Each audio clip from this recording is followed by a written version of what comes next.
This is presidential candidate Andrew Yang. Recently, I made a video debunking the so-called Yang media blackout, where Yang supporters, known as the Yang Gang, have many different excuses as why Mr. Yang is not a top-tier candidate. And reaction to my video was pretty good. This video is gonna age poorly when Andrew Yang is president. Well, it's gonna age better than your comment.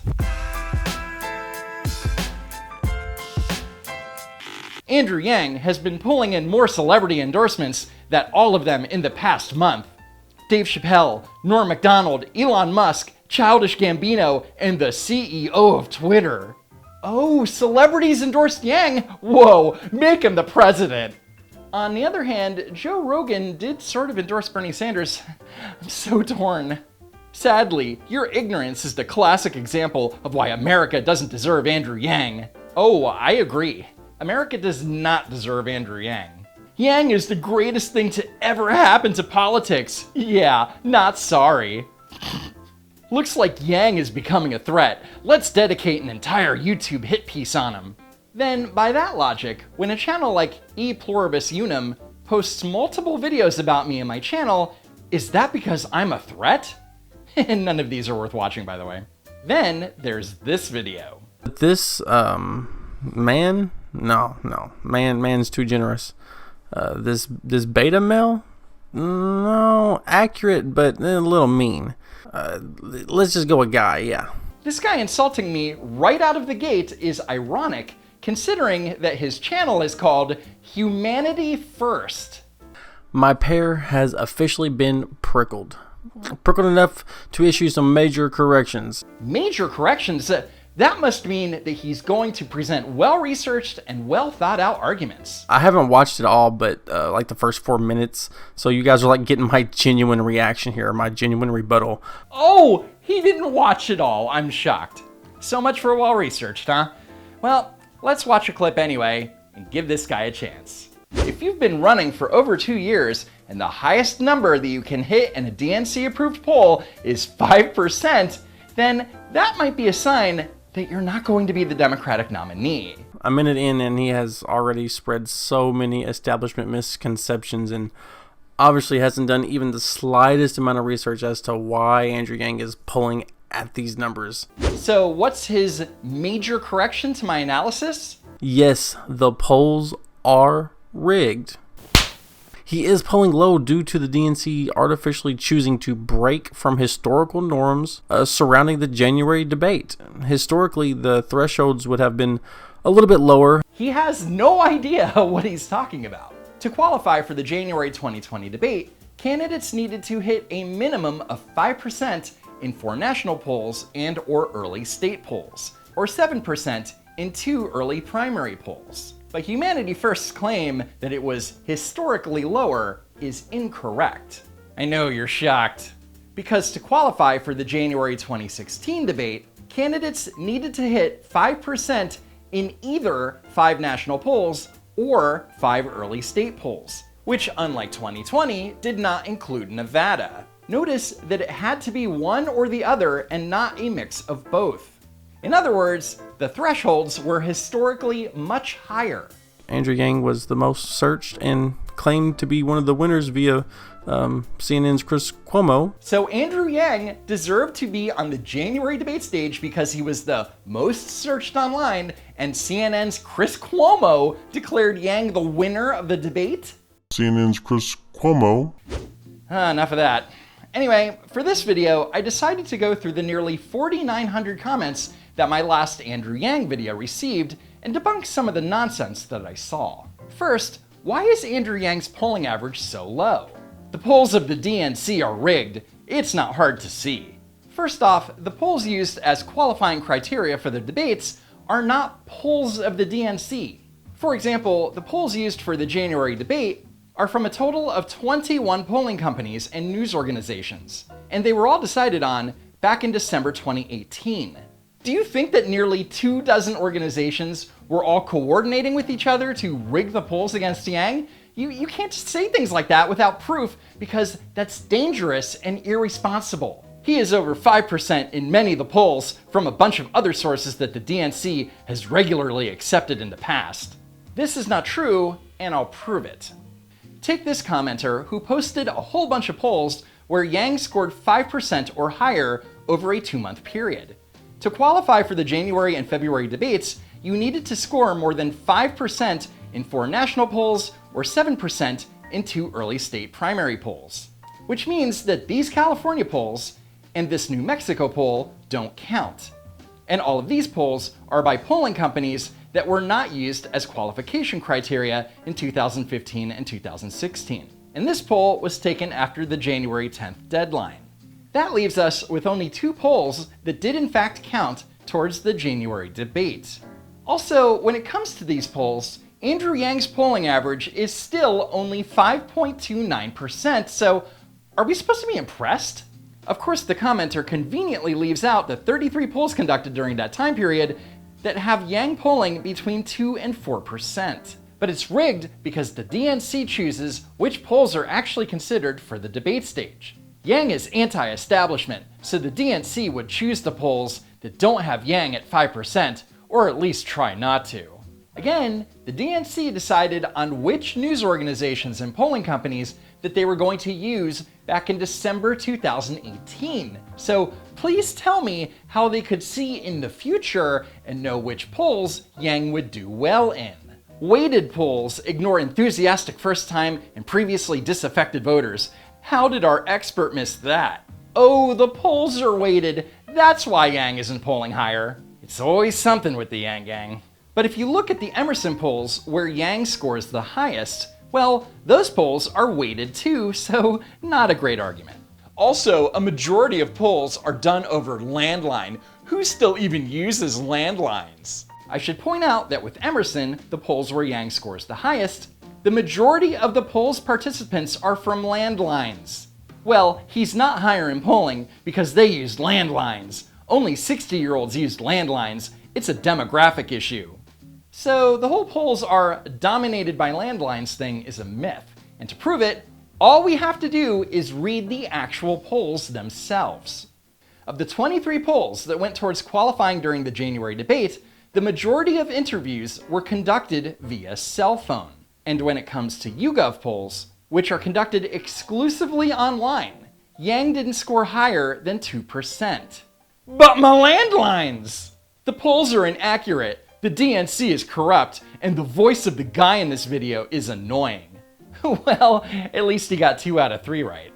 Asking why a guy never involved in politics isn't polling higher after 2 years, he started with 0 name recognition. That's a very poor excuse.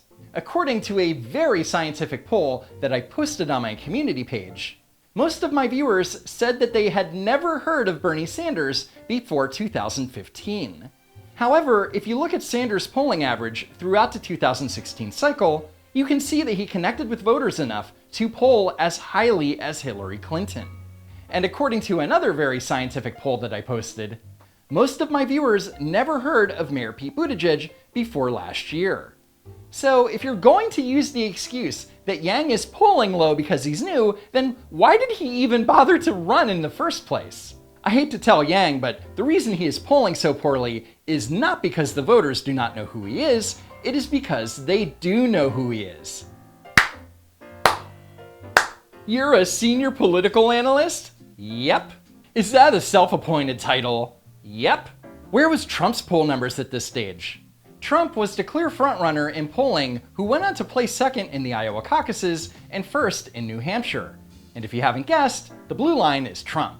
Where was John Kerry? Polling higher than Yang, I can assure you. Wasn't John Kerry at around 5% in the polls around this time in 2004? Food for thought. The lowest I found for John Kerry around the time this comment was posted was 7% in this NBC News Wall Street Journal poll and 8% in this Pew Research poll, both taken at the very beginning of January.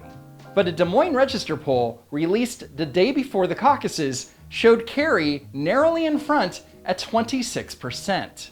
At this stage, Jimmy Carter was polling at 4%. While the Yang Gang loves to bring up the fact that between January and June 1975, Jimmy Carter's polling average was at 1%. Jimmy Carter, the former governor from Georgia, didn't have the widespread name recognition that some of his opponents had, and he did in fact poll low. But Jimmy Carter had a plan, and that plan was to win Iowa.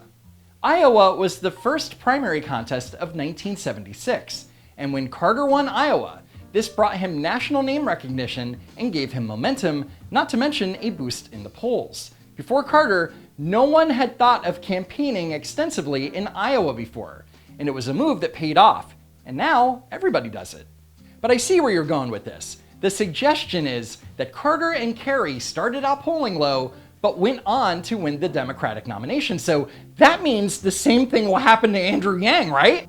No, it's mathematically impossible for Andrew Yang to come in first in any primary contest, let alone secure the Democratic nomination. In fact, I predict that Andrew Yang won't win a single delegate in any primary contest. Anyway, what I'm trying to say is that every presidential contest is different. So trying to compare 1976 and 2004 to 2020 is kind of ridiculous.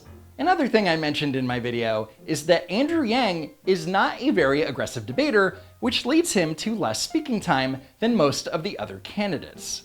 But instead of accepting that as fact, more nonsense. Those last debates were garbage. They asked Amy more questions than any of the frontrunners. Again, not true.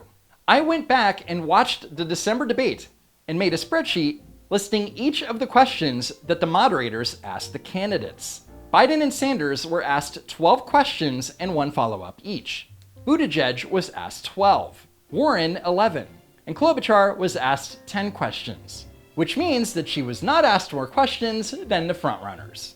She got asked a ton of questions for someone who at the time was polling worse than Yang. First off, she was asked only 1 more question than Yang. Second, according to the January debate qualification criteria, Klobuchar was polling better than Yang. And if you want to check my work, all of the spreadsheets are on my Google Drive. Links are in the description. I do love that you make such thought out arguments in these videos just to shit on Yang. Well, I like to be thorough in my trolling. I think he is too retarded to realize that Yang didn't run just to win, but to change the landscape. Props to Yang for accomplishing more than anyone thought he could. Yang hasn't changed the political landscape in any way. I mean, when you look at a candidate like Julian Castro, who made a big deal about decriminalizing the border, most of the other candidates co-opted his policy and ended up making him irrelevant. On the other hand, none of the other candidates have co-opted Yang's $1,000 a month freedom dividend, let alone any of Yang's other ideas. I would pass a $1,000 freedom dividend for every American adult starting at age 18, which would speed us up on climate change, because if you get the boot off of people's throats, they'll focus on climate change much more clearly. That reaction from the audience says it all. If he had just sent the money first, he may have had better poll results. Yeah, pretty much. I really just wrote an essay on why your video is dead wrong and deleted it. What? Because I had a look at your channel and you're just another mainstream pawn who has an agenda against anti-establishment candidates. Mainstream pawn, you say? You so did not look at my channel. Math is not this guy's strong subject. So how much did the DNC pay this guy to release a one-sided verbal diarrhea? All his research material was from the DNC. And if you did your research, you'd know that I've shit all over the DNC in several videos. I can assure you that the DNC is not paying me a dime. Ladies and gentlemen, this is what a Bernie bro looks and talks like. Nothing about this video surprises me. Oh, now I'm a Bernie bro. Brilliant diagnosis, doctor. You didn't do any research on Yang if you hate him that much and you think he is just like the other candidates. LOL. Either that or you're brainwashed by the Republican Party. Wait, I thought it was a DNC shill. I'm so confused. Do the numbers. He's gotten a lot less media time than the other candidates. That's debatable. Besides, he has a full-time meme and social media army screaming "Google Andrew Yang" every 5 seconds, so I think he has an edge as far as exposure. You lost me when you think the media put the wrong pictures of Tulsi and Yang by mistake. So you've never made a mistake at work? Ever? I mean, you couldn't even be bothered to capitalize Tulsi and Yang, so I'm sure you've made plenty. Anyway, that commenter is referring to when CNBC featured a graphic that showed a picture of Jeff Yang instead of Andrew Yang. And the Yang Gang made a big deal about it. But did it actually affect Yang's campaign? If you're a member of the Yang Gang, you would have noticed that it was the wrong picture, but it wouldn't make you switch your support to another candidate, right? And if you're a supporter of another candidate, would it make a difference? If you're an undecided voter or had never heard of Andrew Yang and hear that he raised $16.5 million in the fourth quarter, at worst, you won't care. At best, you may go, that's a lot of money. Maybe I'll see what this Andrew Yang guy is all about. 1 minute later. $1,000 a month freedom to... Yang probably got more publicity from complaining about how he was treated than if he would have if he wasn't mistreated. And that's a great point. The fact that they used the wrong picture gives Yang supporters the opportunity to bitch and complain about it on social media, therefore giving Andrew Yang more exposure. Besides, mainstream media coverage does not guarantee the success of a campaign. It sure didn't help Beto O'Rourke, and it certainly didn't help Senator Kamala Harris. Yang has had more positive exposure by the general media in 2019 than Trump has had in the last 5 years combined. Understatement of the year. And that's it. I anticipate that this will be the very last video entirely about Andrew Yang and the Yang Gang on my channel. So thanks for watching, sharing, and hitting that like button. Follow me on Twitter, and while you're at it, subscribe to the channel. Check out the links in the description and check out these videos that you may have missed. A special thanks to Poofy for all of her help this week on the script, and a special thanks to all of my supporters. Wang Gang, you're the best. As always, I hope to see you next time.